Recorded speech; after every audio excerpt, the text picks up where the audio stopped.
They are trying to block, delay, and impede. This is lawfare. The president is no stranger to it. We will continue to use the full weight of the White House counsel's office and the president's team of lawyers to fight this in court, because we know we will win, even if we have to go all the way to the Supreme Court. So Department of Justice lawyers racing against the clock, facing a 5 p.m. Eastern deadline today to explain to an appeals court why a federal judge should be blocked from questioning deportation flights for alleged members of foreign terrorist gangs. Judge James Boasberg is the one who is seeking the answers to these questions about what time did the plane take off, what time did it leave airspace. He wants to know whether or not it violated his decision from the bench. He's one of 5 federal judges appointed by Presidents Biden and Obama, stalling key Trump administration efforts, including the dismantling of USAID. You can see below each of these judges, including some who you will find familiar. Judge Tanya Chutkan over on the right, trying to knock down a number of directives and policies of the Trump administration across the board, from banning transgender people from serving in the military to clawing back billions in funding that went out the door at the last minute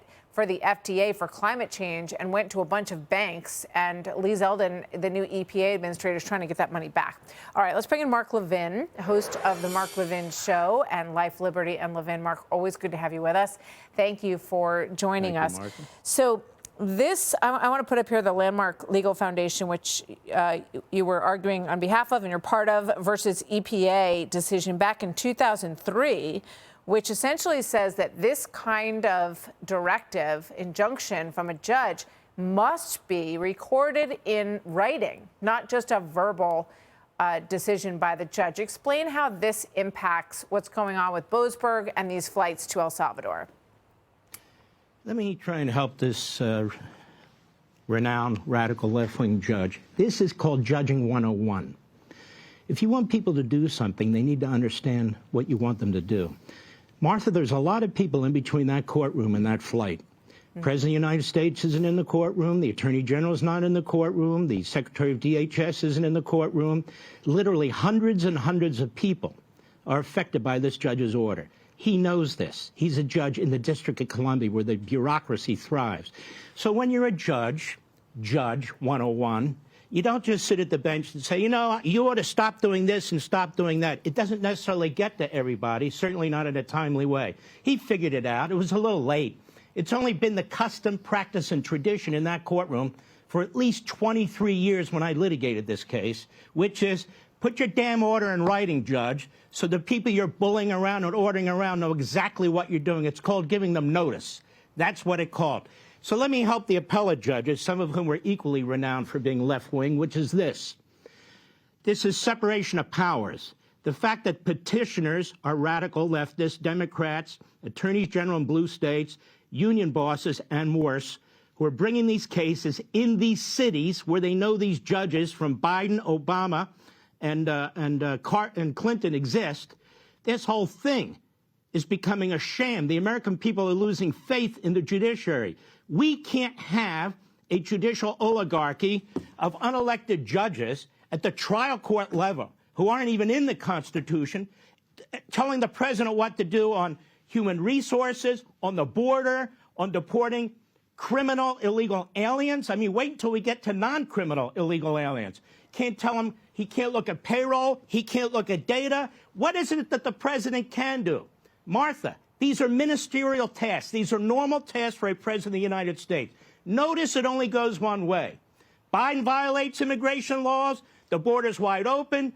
Criminal aliens are coming in. Terrorists are coming in. Fentanyl coming in. And the judges sit on their hands. And I can go over and over. This is the greatest assault, listen to me, on the Constitution, separation of powers, Article 2, the power of the presidency, in modern American history. So and these judges, Mark, while they may not talk to each other, they see what each other are doing. So there's 600 and some judges at this level.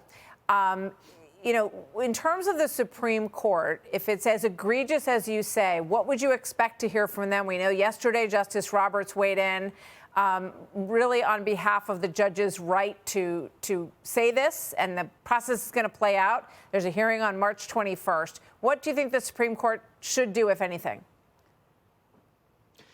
I would say that John Roberts, who I knew before he was a judge, when we both worked in the Reagan administration, it's time to grow up here, Judge. Think about Justice Rehnquist. What would Justice Rehnquist, the Chief Justice, have done when those 4 originalists 2 weeks ago, when this case involving another rogue Democrat judge, ordered the President of the United States to spend money on foreign activities?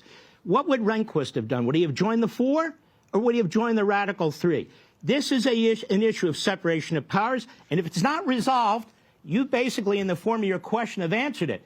How the hell are we going to have 680 individual, unelected federal judges, they're federal district judges, not federal national judges, all sitting there behind their desks with their 2 or 3 clerks saying, you know, I don't like this idea, Trump sending this. I don't like this idea of banning transgender. I don't like this idea.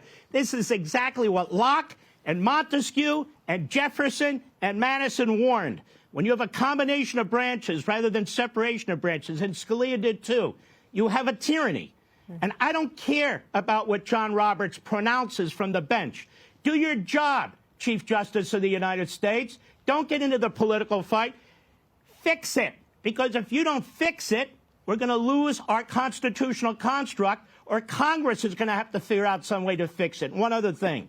The idea, and I've even heard it on my beloved network from some of these former whatevers, that we shouldn't raise our voice. That's our job. This government exists for we the people. It doesn't exist for John Roberts, the judges, Congress, or anybody else. This whole thing was set up for us, to protect us. When these judges are conducting themselves this way, when they're interfering with an election, when they're grabbing, seizing power in front of our eyes, we're all smart. We see it. From the executive branch, a president of the United States, he's elected nationally. They're created by Congress. They're not even in the Constitution. They're using a power, judicial review, that's not even in the Constitution, that was created by the Supreme Court in 1803. They should at least have some level of deference to the President of the United States. And notice one other thing. Compare the number of restraining orders, injunctions, and reversals that Donald Trump has had with the last 10 presidents of the United States. We just had those up on the board, Mark. It is grotesque. Yeah, it's very interesting because, you know, last time around it was all Department of Justice. Now you've got Pam Bondi there, and she's trying to crack down on weaponization. So now you sort of see this other area, like the whack-a-mole, popping up. So now it's going to be across the country in judges and injunctions coming from these judges. But I think it's going to be interesting to see if these tests hold up. And it looks like at this point the White House is in, you know, it's better to ask forgiveness than permission mode. And we heard today they're going to keep sending people that they think are members of gangs and dangerous to the United States back where they came from. Just one quick thing. Yeah, go ahead. The White House is defending the executive branch, separation of powers, and the Constitution from rogue, radical, left-wing Democrat lawyers in black robes. That's what the White House is doing. They're not picking a fight.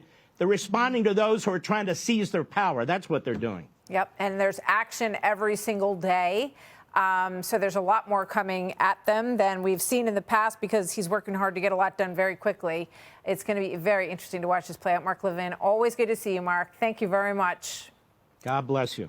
Thank you, Mark. Hey, Sean Hannity here. Hey, click here to subscribe to Fox News YouTube page and catch our hottest interviews and most compelling analysis. You will not get it anywhere else.